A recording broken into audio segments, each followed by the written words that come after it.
Today we meet Emma Thornton, who I can only describe as an absolute inspiration.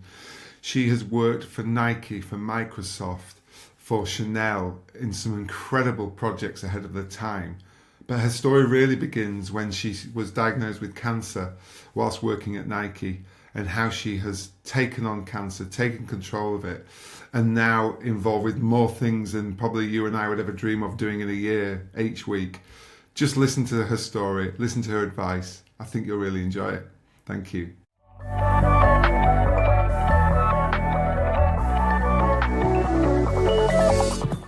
Hello, Emma, and welcome to the podcast. Hello, how are you? I'm all right. It's Friday. Friday's always the best day, isn't it? It's the beginning of a bit of family time and a bit of detoxing, and hopefully, and standing on sports touchlines all weekend, if I'm really honest. So we must get on with this, Emma, because there's quite a lot to get through here, and and in a really exciting way. And I want to make sure we've got time to tell your story, to inspire people, and we've got some really cool messages to give, I think, from what I've found out about you. And I'd love to hear, the story from your side. But before you begin, I think let's just give people a bit of a flavour of how I could describe you, if that's okay. You're going to have to blush nicely now. So you're an award-winning marketeer. You're a founder of businesses. You're now advising people. You're an exec and you're a cancer coach. You're now a published author as well. And then, because work wasn't busy enough, you've also sailed the Pacific, dived, and then driven across Africa. So where do we begin? A good story starts at the beginning. So it'd be wonderful if you could just sort of share with us of how you've got to be meeting me today in terms of that career journey, and give some people an idea of how the decisions you made, and then the things that were forced upon you and how you dealt with them, because it's quite a story. And then I'll just shut up now for the next hour. Thank you. I think the shortest answer is a couple of things. I like being interested, and therefore interesting, and I'm curious. So that feels that dynamic a lot. And also, I like doing interesting work with nice people and getting paid. And those, it sounds very simple, but I think these days more than ever, I grew up with a father who was a doctor and a mother who was a nurse, very clear about what they wanted from their career path, very focused, and then, very straightforward in terms of a 40, 50-year career. That doesn't really exist in the same way as it used to, particularly when you're talking about marketing and strategy and so forth. And so through my time working at big corporates, working at Nike, working at Chanel, working for Microsoft, back in the day when launching 3G was the thing. It's a long time ago. There've been, I think what I can do is thread through those experiences. And I've lived in Paris, I've lived in Dubai, launched an agency out in Dubai. I lived in the US for 11 years and worked for Nike. So Nike. And you've got to tell us you work for them, because Nike in the US. Nike. Yeah. Yeah, fine. And the argument is that's the original sort of the Greek goddess of victory is Nike. Yeah. The history, the DNA of the brand. And I think through all of that, I've sought out pockets of entrepreneurial areas where I could be catalytic, whether that's growing engaged communities of consumer, whether that's refreshing, relaunching a brand, whether that's looking somewhere at Nike, for example, for parts of the business that we know could grow. And a funny one, I always give an example with socks. Socks didn't used to be a thing. And then we put lines down the back of a basketball sock, increased the price from €4-5 to dollars to $35, and then all the basketball kids love the socks, and there you go, you've got a billion-dollar business. So those areas... Is that easy, is it? I never realised. Well, I think the trick there is, being close to the consumer. What does the consumer, listening to the voice of the consumer. And that was always a key tenet at Nike. So I think no matter what business I've been involved in and which sector, whether it's sport, fitness, whether it's mobile devices, whether it's agency side, it's always about diving deep on what does the consumer think, what do they want, what don't they know? What's the innovation in this space that we can get them excited about, and think about the consumers as the game changers in culture. And then how can we create these moments across brands, across whether it's the right product, the right person, the right place, and try and get that magic, which brands like Nike can and have done very well in the past. It's interesting, that, isn't it? You say it's an area that we're really focusing on, and it's a bit old school. It sounds a bit theoretical, but always ensuring you're looking at all of the 4 Ps of marketing. I think there's been a lot of promotional drive because of digital channels and things, when people have forgotten about all of the, you talk there about, if you make your product desirable, you can put your price up, and then you put it on luckily you have, I suppose, a nice canvas in terms of the basketball players wearing these socks, which gives them inspiration to kids to buy them. But that you just mentioned it there, and it just sprung my mind. It's like, yes, you've got to think of everything as a marketer, not just one of those aspects. Absolutely. And people talk a lot about the flywheel of communication and the channels through which the levers we have as marketeers to pull. And I think, for a while I worked at Nike signing non-athletes. So myself and an amazing woman called Drika Lee set up the team, which was specifically designed to sign non-athletes. And some were better than others. So we signed Drake, we signed Travis Scott, Kendrick Lamar, tried to sign Beyonce for a long time, which my daughters got very excited about. Yeah, I was going to say, you'd be really cool mum then, wouldn't you? Yeah. They stole all my sneakers, that's for sure. And yes, for a while I was cool. And but it has to be the right person. And what was amazing is the amount of return on the investment we got from Travis Scott, who was super engaged, super excited, very creative, very proactive. And, you'd sign an agreement to say 1 post a month or whatever it was. And he would just 10x that because he was so excited about the brand and the organization and the engagement and cared about the sneakers. And bring all his friends in and so forth. Whereas some of the other people we signed were not necessarily particularly stylish naturally. So it's harder to create a shoe and design a shoe with someone who doesn't necessarily have that aesthetic, because it's not very easy. Virgil Abloh is a good example, who's absolutely incredible, of course. And then you see, it's a much harder lift. And ultimately, it's not authentic to the consumer. Yeah. So true, isn't it? That if the passion's not there, they feel it, they sense it, they smell it, don't they? Smell fear. Yeah. Well, they think, they're taking the cash. Good on them. Yeah. But they don't necessarily want to buy their shoe or wear their product with pride.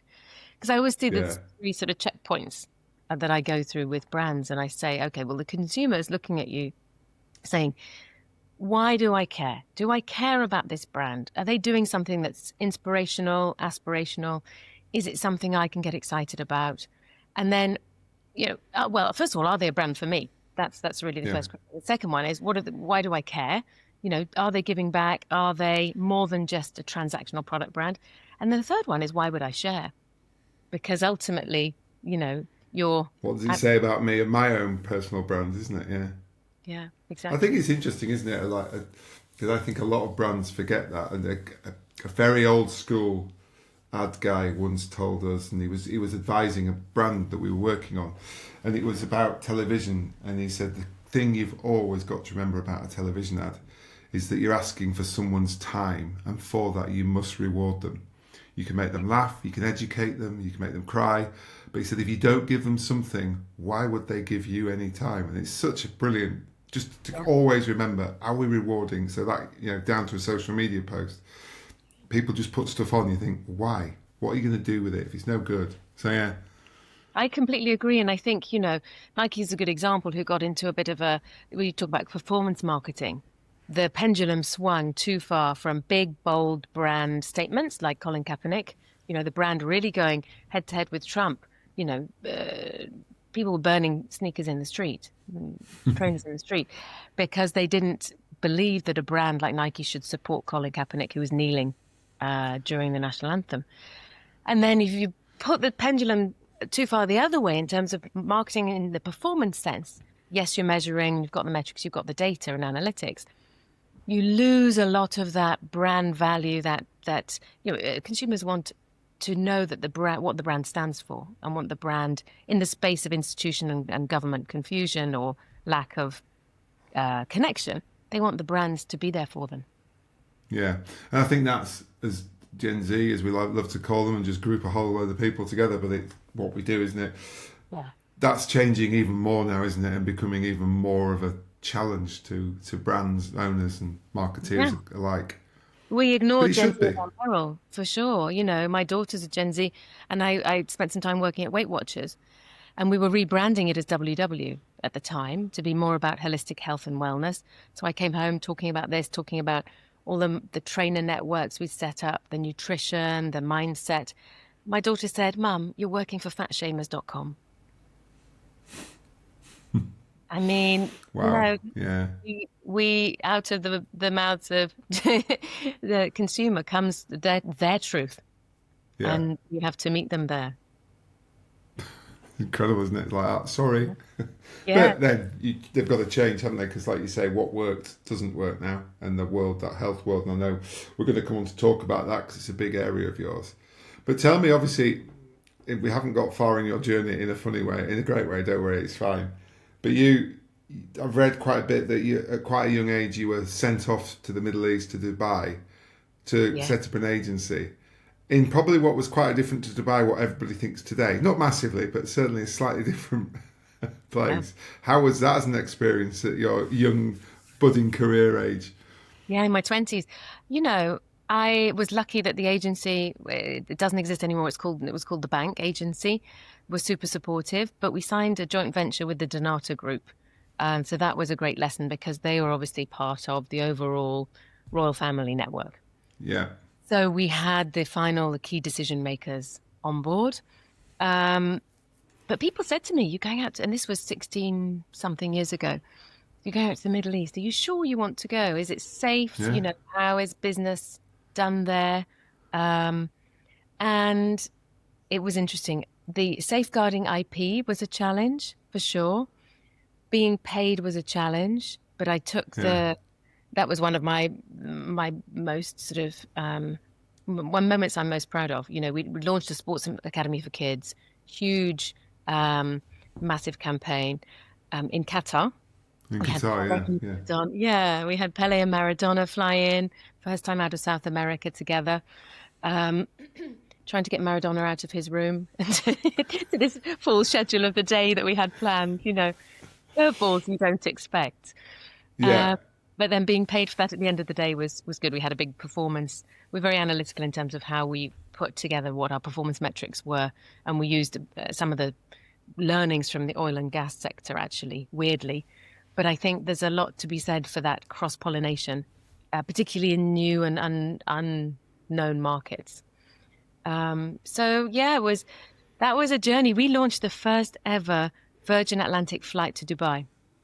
So that's how long ago it was. Yeah. Well, that starts to put some context, everybody, because now they've got a choice of about 13 airlines that all go feels like every hour from every airport in the UK, doesn't it? So exactly, that's quite a change. Yeah. So yeah, exciting. Like you say, there's an opportunity there that you thought, am I up for this? But you thought, no, I'm not going to have imposter syndrome. I'm going to go for it. And must have given you some really incredible experience that's kept with you now. As you say, you've got an entrepreneurial side that you enjoy building. Businesses that must have been a proper when you're doing everything on a new market as well. That's one way to learn, isn't it? And I mean, you know, there's some key sort of tenets, I think, in terms of how you can operate in this sense. And the local relevance piece is huge, right? In order to win at global scale, you need to be locally relevant. And so I was learning a lot. I was listening a lot, and being quite humble, of course, in terms of not knowing. Pulling people around me that I knew would have access, have information, and then also pulling in incredible people to some people who'd worked on the Athens Olympics, for example, to come in. We had Cirque du Soleil, we had Al Jazeera, but in the middle of all the big show, the opening show, we had Cirque du Soleil threatening to sue Al Jazeera because they couldn't guarantee that they weren't just going to distribute the content from Cirque du Soleil. All these things. I think one key No learning. no one ever tells you that before, do they? No, exactly. So I think, my poker face is pretty well established now. My calm within the storm is pretty well honed. And I think one lesson I've learned is that, like a factory should never operate really at 100%. So you've got to have that slack within the system in case something breaks, in case you get this curveball, in case you get 100 tons worth of equipment stuck in the port during Ramadan. Then you have to think calmly and quite logically and strategically, what do I do? What's going to really move the needle, and where do I prioritize my focus and attention to move things forward? And progress over perfection a lot of the time. Brilliant, I love it. So after that, you had a couple of years there, wasn't it? And then did you join Chanel after that? Was it? I did. I was so lucky to have the experience of working with Zaha Hadid, the architect, and Karl Lagerfeld. And so we created this, friend of mine, Adam Wilde, pulled me into this project with Chanel. And so I ended up working for Chanel. I was living in Paris at the time, so it was perfect. And it was a big influencer marketing initiative, let's say, a big, bold brand statement.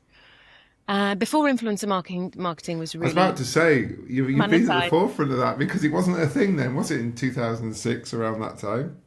No, but I think luxury has done that incredibly well always. It's one of the key tenets, I think, of luxury, along with things like craft. Luxury knows exactly who their consumers are, their customers. They know, they have a black book of contacts, and they have direct one-to-one contact with these people. They know exactly what they buy, when they buy it. They know what to recommend before it even comes to the shelf. And so, I think Chanel, obviously privately owned, great business and with money to spend, wanted to cater to that 20% of their clientele. So we designed an incredible structure made in Yorkshire. Would you believe? We flew Karl Lagerfeld on the jet to Yorkshire. He didn't quite know what had happened with his dog. I love that.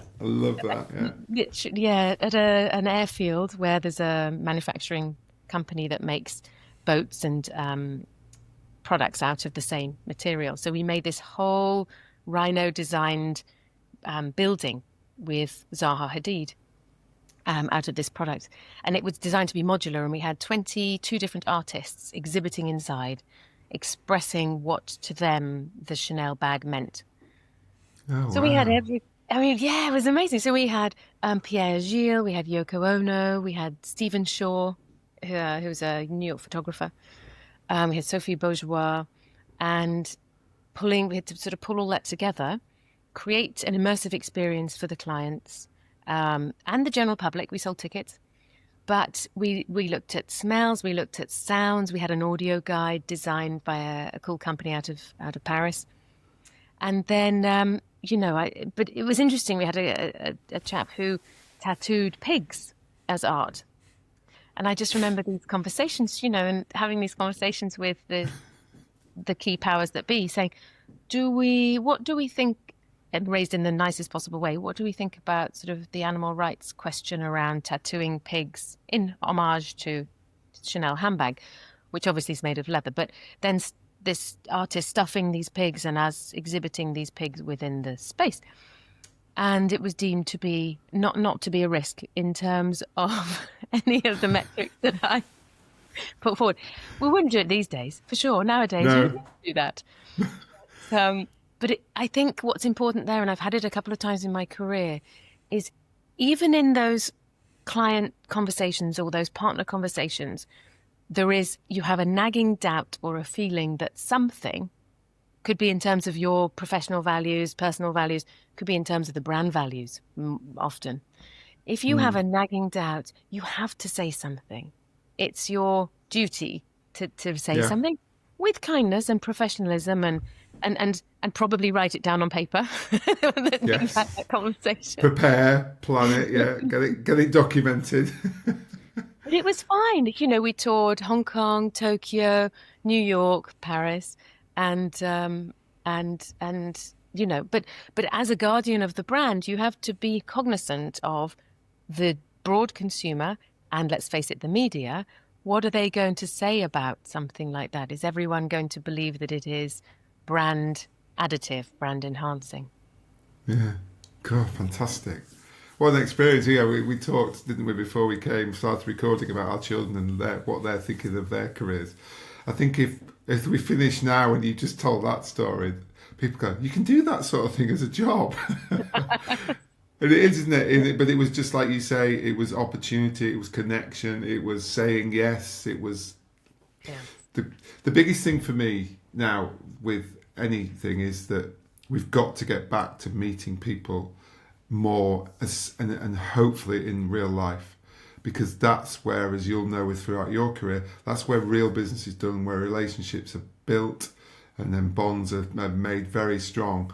That we can't do this virtually, or we can do it to a degree, but it's a bit crap, if you don't mind me saying. Yeah, Spending time with completely people agree. and ideas and creativity comes from being in the same room.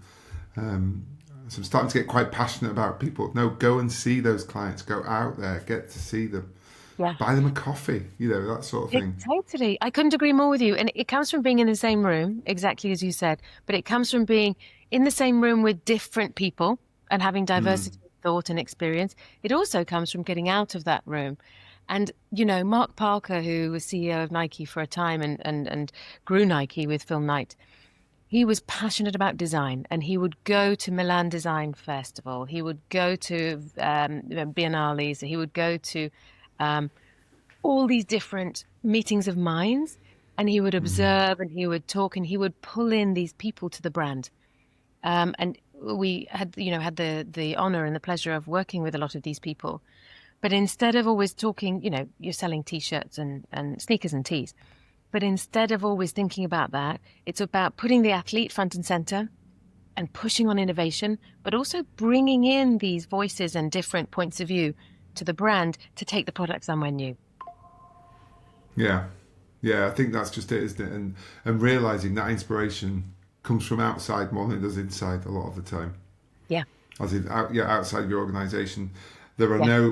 I think we've learned with all of our careers, there aren't many new ideas. It's about how do you reapply an idea or borrow it from another sector or another product and make it relevant. Yes. Say, And I just love giving what away our industry. and I love what you said about, what's the win-win situation? How do we give something to consumers? And, often the ads I like and the marketing I like the most is something that is a bit irreverent, but also that makes me smile, that brings a bit of levity.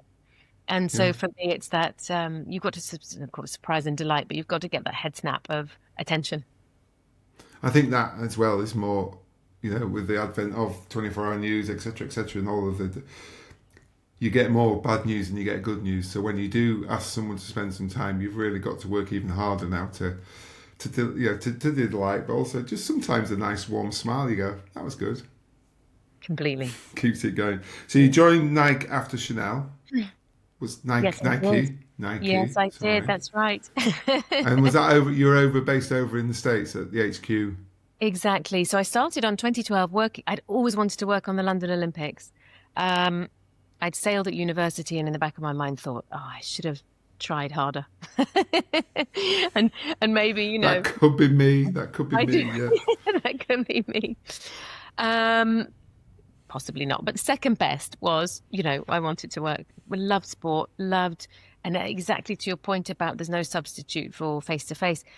There is no substitute to going to a football match. Do you know what I mean? And feeling the goosebumps and the energy. And it's just watching something like sport live. It's just irreplaceable. And so I got the chance to work on the 2012 Olympics from the US, and we were working on launching Flyknit.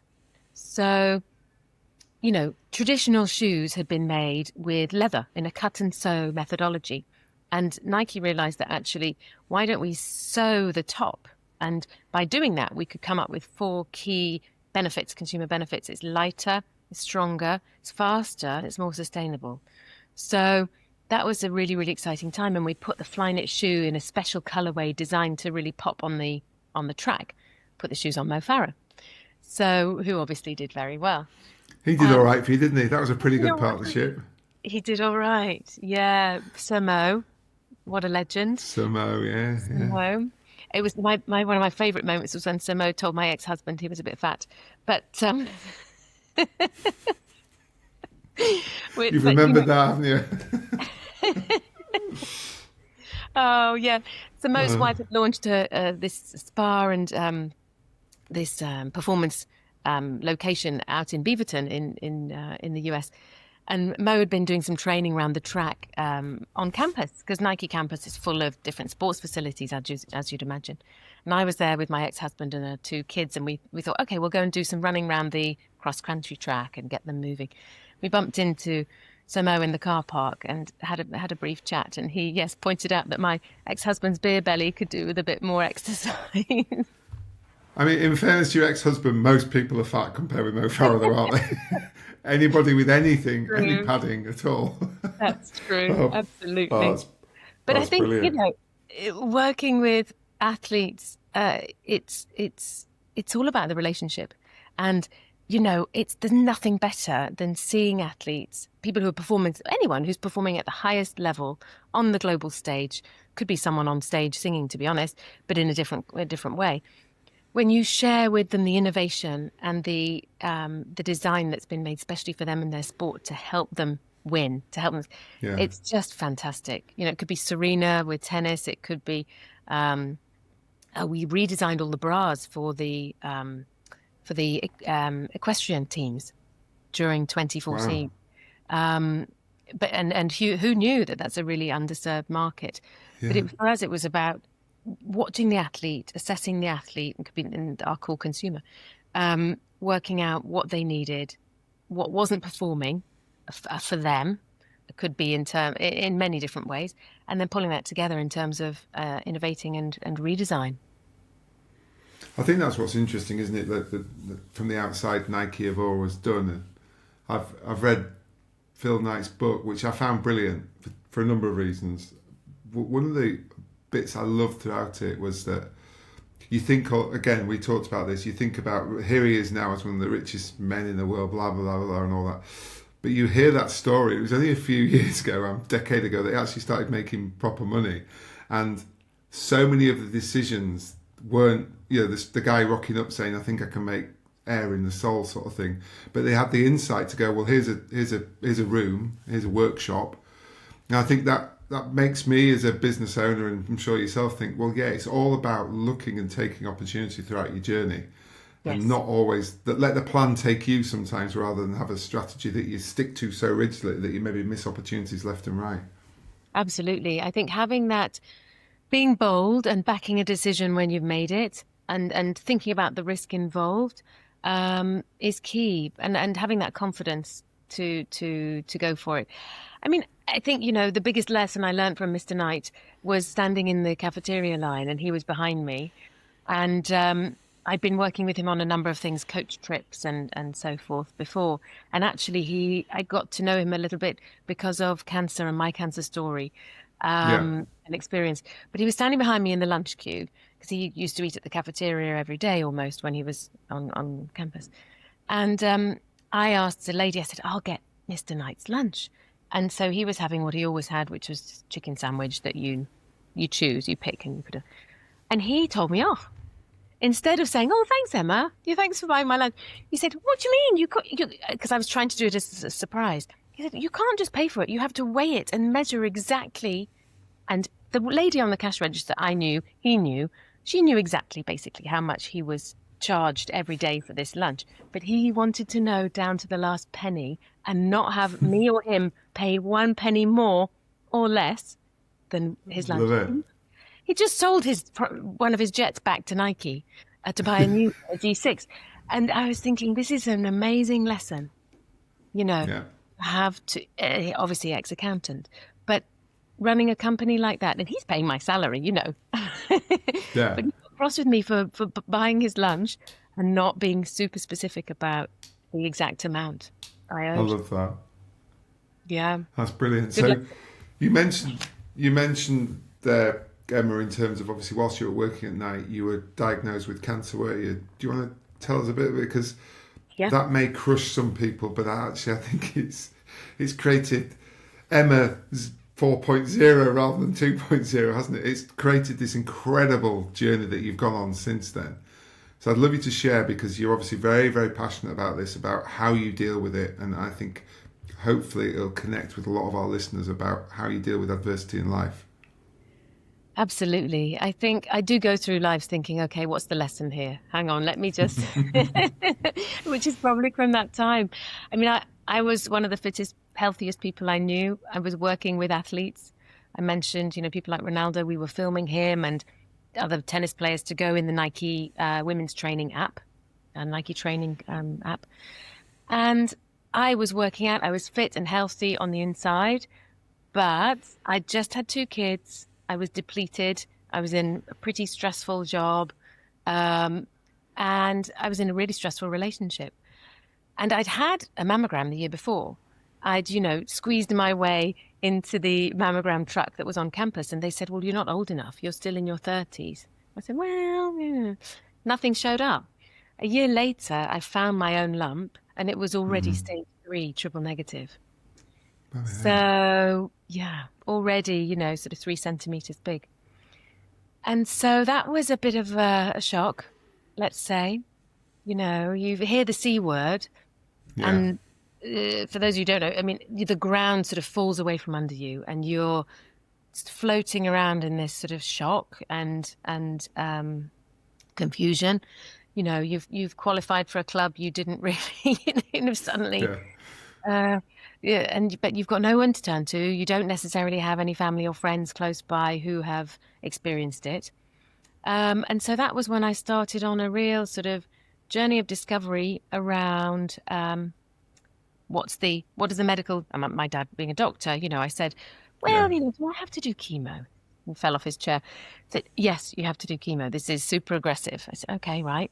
That doesn't feel particularly empowering from my point of view. And I have to say, so many of the people, my colleagues at Nike, and the things they said made a massive difference. Okay. So, and I wrote them all in a book. But, fight the fight. They said you've qualified for the Cancer Olympics. Get your competitive spirit, And that made a massive difference. I know it's not for everyone. Everyone has a different approach. But I decided that I wanted to control what I could control. And I could control my diet, nutrition. I could control how much I moved. I could control the people I pulled around me. Found an amazing acupuncturist and also a great lymph massage therapist. A friend had an infrared sauna, so I could go in there. And, your life doesn't stop because you have cancer. You've got everything else to deal with. I kept working all the way through. I had the kids, How old were your daughters then? Good question. 5 and 7. Oh, so yeah, you were a full-time mum. Yeah. And then how do you tell your kids? It's kind of one of those things. And actually one of my daughters is writing a book about how to tell your kids. So that's the next book. Brilliant. Yeah. And that's amazing. Yeah. So you still went through what you called the standard medical side, but you basically upped all of your odds by sort of trying to understand the diet, the health, the mental approach to it as well. Yes. And I found an oncologist that I had confidence in, and I sort of not shopped around, but I sought second opinions and sometimes third opinions. And I had one oncologist who was dreadful. He was a stand-in. I took 2 of my friends there, and they nearly they got quite prickly with him in the appointment. And it was great because they were there to remember what was going on and take notes for me. And they were also great at challenging him, And so in the end, I didn't go and see him again. I focused on I had a great Dr. Vuki, my oncologist. But I went to her with everything. I said, can I take medicinal mushrooms, cordyceps and turkey tail, pulling from Eastern medicine, not just Western medicine. Always being curious, like you said, always asking lots of questions. I said, can I fast? And she said, absolutely, fast. 500 calories day before, day of, and day after chemo. No problem. Some things she said. And so it was a conversation and a dialogue, about pulling in these things that were, if frankincense is meant to be anti-cancerous, okay, well, maybe if you feel like it, rub it on the bottom of your feet. but but it's not going to interact with these other things necessarily. So it's a process. And I remember some days it was my daughter pushing me, my 7-year-old pushing me up the hill because I literally didn't have the strength to do it. And they remember, what's sometimes quite hard is they remember not really being able to hug me so much because of the germs at school and because I had drains in and things like that. But we've turned it around, through all of this, I tried very much, and it's life lessons, to reframe things, look for the silver lining, try, and as a parent, you have to try and be fun and positive and proactive with your kids, regardless, whether it's whatever change they're going through, So, and if you're in marketing, it's sometimes that's easier, You had to create your new brand, didn't you? Exactly. Well, totally. Because your hair falls off and you think you look very different, and people stare at you, and they ask you these questions like, oh, how are you feeling? And then at some point, this little 7-year-old would sort of look up and go, Mummy hates that question.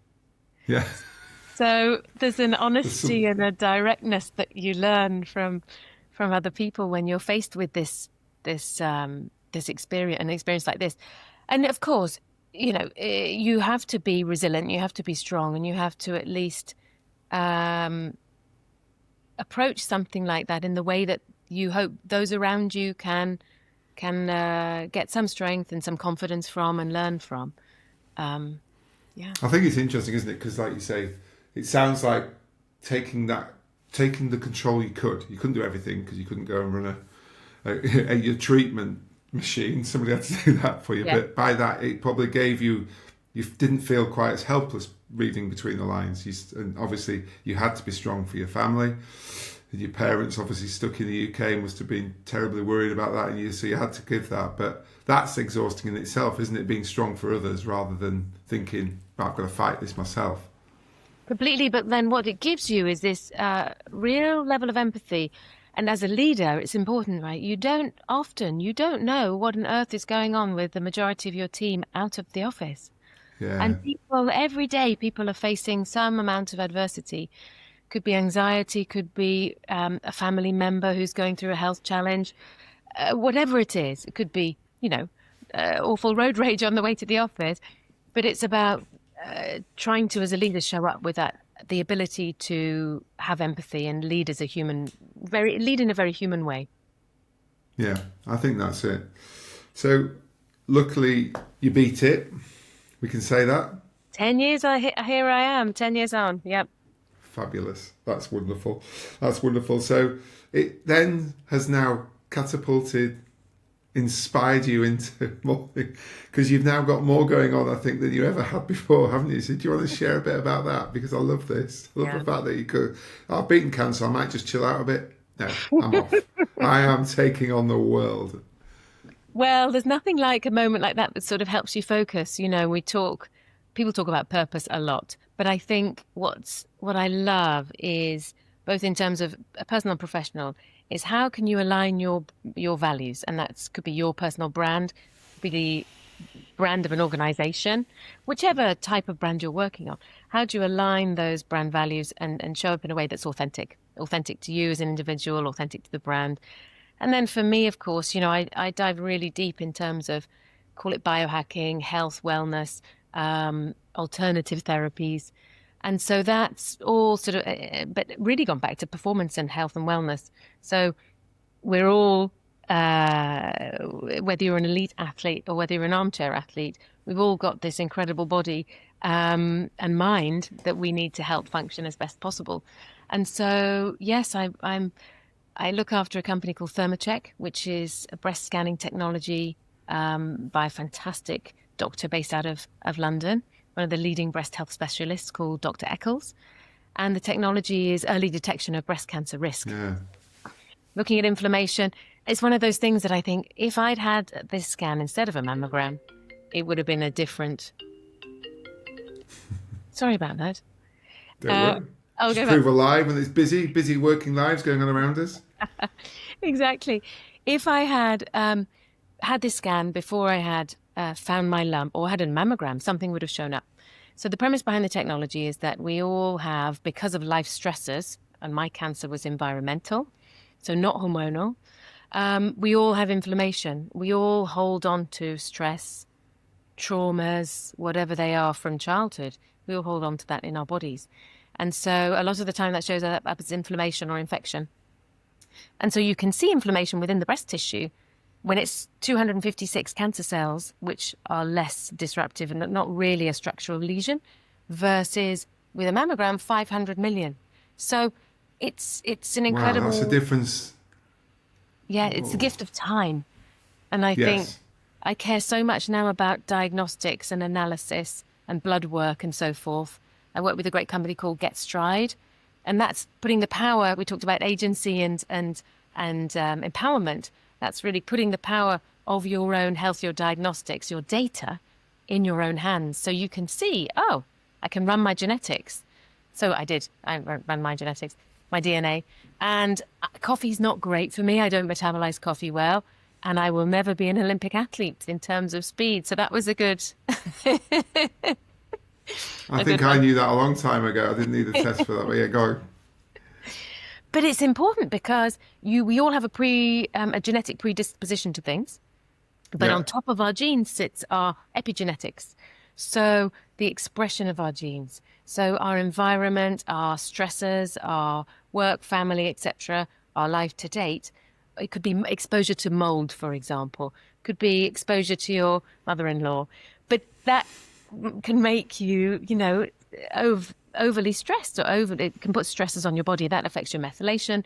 That affects how all these biochemical pathways within your body act. And so everyone's so individual and so unique that it's important to ultimately to have that information, to have that data. So that's where I've ended up now. So in terms of Thermocheck then, this is a scanning unit, and is it a case of you trying to get this used and adopted across the world for people to get a much earlier diagnosis of where they are? Exactly. We've had people like Liz Earle come and get scanned. We've had Julia Bradbury come and be scanned, because Julia's an amazing example, and she's just written a book about Hack Yourself Healthy. She had dense breast tissue that was missed 2 or 3 times, and then the cancer was found. So there are alternatives out there. We'd love ultimately for it to be adopted by the NHS, of course, to have mass adoption. We're working with a company in India that is using thermography as well at scale, because the bigger you go, the more you can decrease the cost of it. I'm all about proactive and preventative measures, even things that I used to do a lot and I still do now. Red light therapy, infrared sauna, contrast therapy. We could talk about this for a second, because there's an important layer to it. So hot and cold. Do you do any cold baths, ice baths after you've been? I talk a lot about this with my brother, because he's just put a sauna in, an infrared sauna in. They're the best. So you can't go wrong with a sauna. I mean, you don't want to stay too long. You have to work out. But ultimately, as the whole of Finland and the Nordics has proven over hundreds of years, it is the one thing we could all do at relatively affordable rates to help detox our body. And if you wipe down, particularly with an infrared sauna, if you wipe down your body with a towel while you're in there, you can see black coming out, which is your heavy metals, because they're stored in your fat. So the infrared sauna is important to break that down and be able to sweat it out. Amazing. And then you need, like you say, the contrast of the cold therapy with it as well. So yes, I like that a lot. According to the different times of day, do it at different, finish on hot or finish on cold. And then, of course, you have to be careful as women. There are a lot of people talking about ice baths. For some women, particularly perimenopause, menopausal women, it's too much of a shock to their system and their hormone health. So maybe cold water immersion is better, or a shorter period of time. But it's not all one size fits all. Yeah, you'll find out what works for you. Yes. So that's brilliant, because you missed off because you launched a beauty firm in this time as well, didn't you? Because I think you had 5 minutes spare one weekend, and you thought, let's do that too. I did, and I think, I don't know where that's come from in terms of where that entrepreneurial spirit has come from. But I love seeing opportunities, and I love building, and I love being catalytic, whether it's in an advisory capacity, which I do a lot more of now, or I had my own startup. So as I was going through breast cancer, I cleared it with my oncologist first, but I took CBD. And CBD THC had been medically legalized and approved in Oregon, where I was. Thank goodness. So I was lucky. And of course, it's got big benefits for MS, etc., and so forth as well. But for my cancer and for during chemo, it was absolutely a great thing for me to take. But the thing is, when I bought it, and I'd have to go to it was a bit the Wild West, go to these dodgy cannabis shops and show your ID and get let in around the back and buy your. I think because I was turning up with a shaved head, and obviously it was fine. They could see that I was. You're all right. Yeah, I was all right. Exactly. So I had to go and buy my cannabis, buy my hemp CBD broad spectrum, and I took it during chemo. And I didn't take some other things instead, so anti-nausea and so on and so forth. And I just took CBD, but I never knew where it was from. I didn't know where it had been made or how, or the quality. So I went back to Nike after I got better, but I'd never done an MBA. And we'd reached a point where, we'd been pitching within the organization to sign people like Beyonce. So we'd had Mark Parker give us the thumbs up, here's 100 million, go after her. After months of presentations and, running the numbers and running the decks. But I wanted to make product. I spend a lot of time as a marketeer and, this, looking at these product innovations, walking in to talk to the designers about Flyknit, but never made it myself. So I decided to make CBD tinctures. And it was a very, very humbling experience. Because it's not very easy to make product. But I loved it. The brand called Love Wellness, that's specifically designed for women and that point of your day where you need to integrate a healthy habit. So instead of having a coffee, for example, but you want to maintain your energy levels, instead of having a glass of wine because you want to go to sleep, it was specifically designed to add healthy habits during our day. But what was interesting, and you touched on it earlier, which is the need for a little bit of flexibility, particularly within startups and particularly as a founder. What we saw talking to the Oregon State University, who was really innovating in this field and doing a lot of research, what we saw was that the market itself was becoming a bit saturated in terms of supply and demand for CBD. All the farmers suddenly went into growing hemp. And so we knew that it was going to be quite hard to be defensible at that price point and that quality in tinctures. So we pivoted and I launched a skincare line. So went down to LA, met with some had an amazing partner called Brady, who was the product lead. And we made a series of face masks. We also moved into CBG, which is another minor cannabinoid. And we had an incredible face serum made of CBG.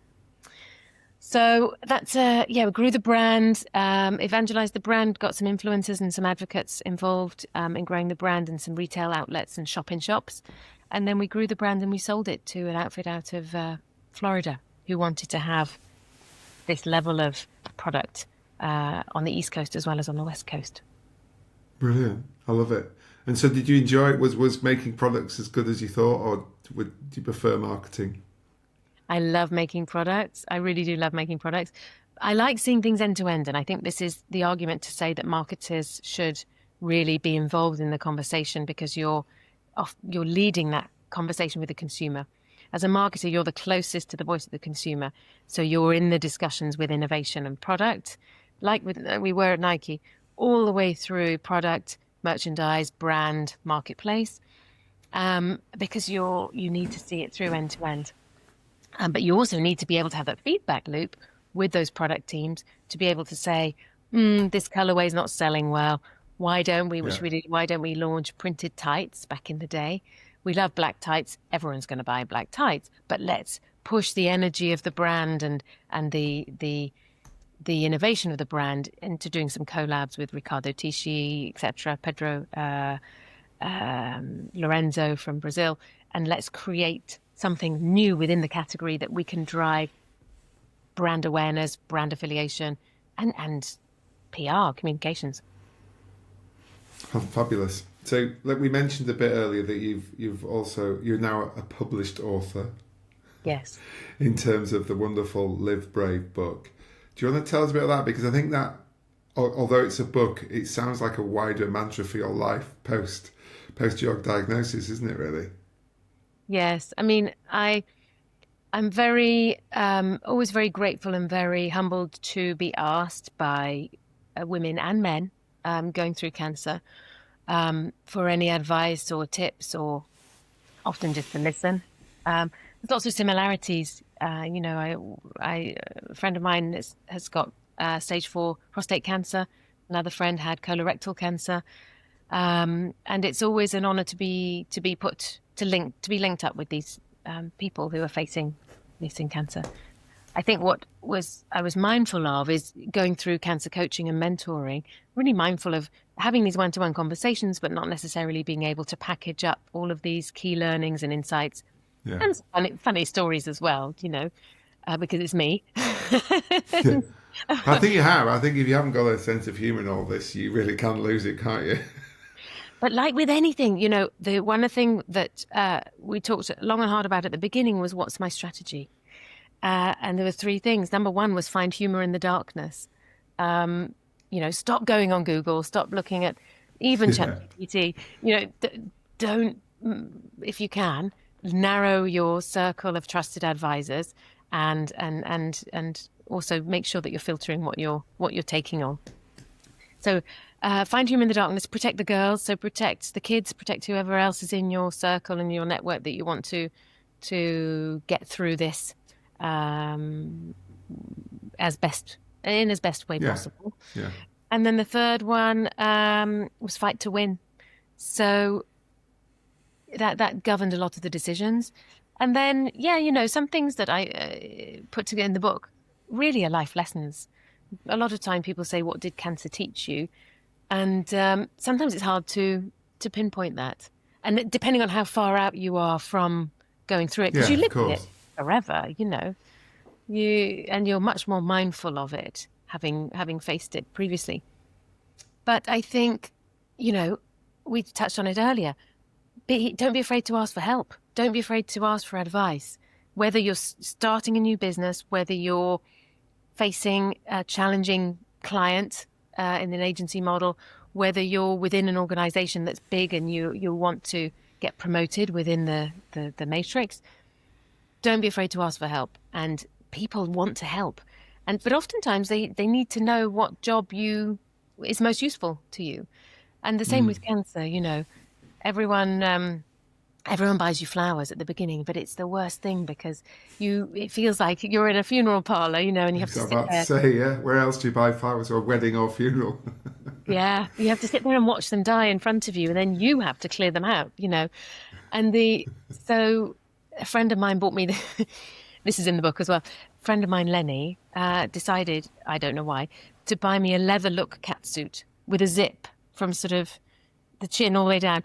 And it was amazing because it demedicalized me, and it made me think, this is fantastic. Why wouldn't I wear this catsuit? So I did actually wear it because I'd started treatment, and so fabulous. I just thought, sod it, just go off and see, why not? And so that's also, that's a really interesting point, which is be able to prioritize and just obviously write your long list of to-dos, which I have every day. But the important thing is take your quick wins and then focus on the ones that are really going to get you the returns, the progress that you need, and be quite surgical in terms of how you approach your to-do list. And I think a lot of the time, particularly when talking with founders, time is one of our biggest resources, and it's the most valuable thing we have. So although you want to give and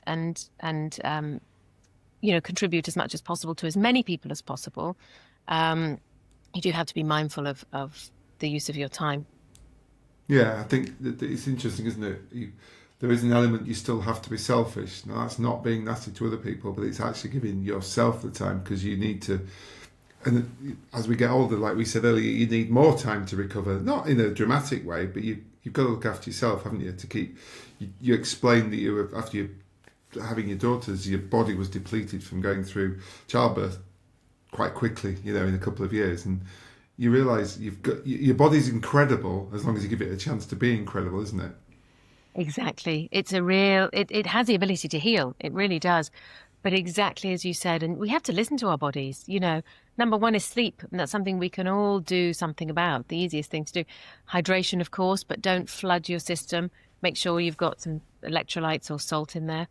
But I think for me, that was a big lesson too. I was burning the candle at both ends. I was in a really, really unhealthy relationship. Cancer gave me the strength to leave that. And I wanted to be a good role model for my daughters. So this, it's all about that personal motivation too, but it's also goes back to what's your purpose and where are your values and where's the best match for that. And you can apply that to, brands that you feel excited about. I've met a few founders recently, and their passion and their enthusiasm is incredible, and what they're proposing is pretty disruptive. And so when I look at the healthcare system, when I look at whatever it is, it's always with this lens of, okay, how can we innovate? How can we make something better? But that has to start with you and as an individual and your day and your routines. That's brilliant. Now, because you said that you're actually now working and looking with an investment fund in the healthcare sector, isn't it now? Yeah. So I'm looking at what have I seen recently? So I went to two great conferences recently, one called The Fix and one called the Health Optimization Summit, who's run by a guy called Tim Gray, who's a biohacker from the UK. And all the usual, all the leaders in this space turned up. Marissa Peer was there, and some amazing people flew in from the US, Gary Brecker, for example. And what are they getting excited about in this space? I think data and diagnostics is one, for sure. And knowing wearables. Think about your Aura Ring, for example. It's tracking everything you need to know to optimize. You, the N+1, the N=1, the you and your personal health, wellness, diet, nutrition, sleep, etc. And so for me, a lot of this, whoever you are, some of it's about saying no, and in a nice way, but feeling confident and secure that that's the right thing to do at that time. But it's great, isn't it? The view you've got with your experience, you're going to be a really good partner for these businesses if and when you decide that investment's correct, isn't it? So again, then you'll get excited because you're building something. I'll get excited completely. And I think, I'm obviously seeing innovation in perimenopause, menopause, but generally hormone health, male hormones, testosterone, etc., is super important as well.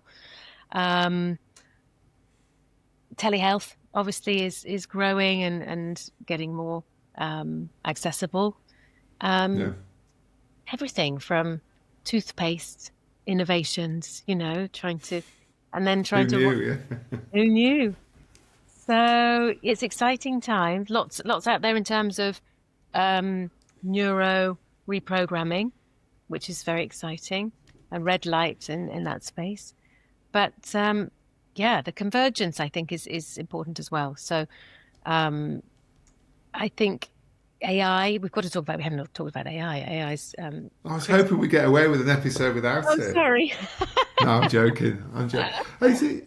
It's a really interesting thing, isn't it? Because you can't fear it. You just got to use it and make sure you a bit like what you went through. You control it rather than it control you. Absolutely. And I think it's interesting when you look at this space. We're talking to companies who are having conversations with the NHS about how do we integrate AI into, and I do this in terms of Thermocheck as well. There's patterns that we see, but from a diagnostic point of view, it can be tricky. You still need that human oversight and interaction to make sure that it's being monitored. Yeah, that's it. Right, well, watch this space. So, as usual, I've gone completely over my time limits, but I don't care. That was just fascinating. So is there, from all of your experiences, Emma, is there something you would like to go back and tell young Emma as she was maybe flying on that jet to Dubai or, starting at Chanel? Is there one thing you'd like to give a lesson, which I suppose is the same thing you'd probably say to your daughters now as they get a bit older and start to enter the world of work? is there one thing that you can sum up, or would this take half an hour? I'll pick one. I think embracing change and leading change and not being afraid of change is important. You know, the speed of change and the evolution of innovation and disruption is just increasing. And so it's how do we, and I think, you know, you see that in people's career paths now, and not being afraid to make changes. You can always go back, but it's about how do you move forward and keep innovating at a personal level. And if you're innovating to make something better and ultimately to make the world a better place, then you can't go wrong. Brilliant. I love that. What a great way to finish. Emma, thank you so much. That's just been fabulous. I'm sure most of the listeners and me are thinking now, I need to fit a bit more into my life. I need to be more like Emma. So good luck with the next chapter, and we'll keep in touch. And thank you once again. Thank you so much.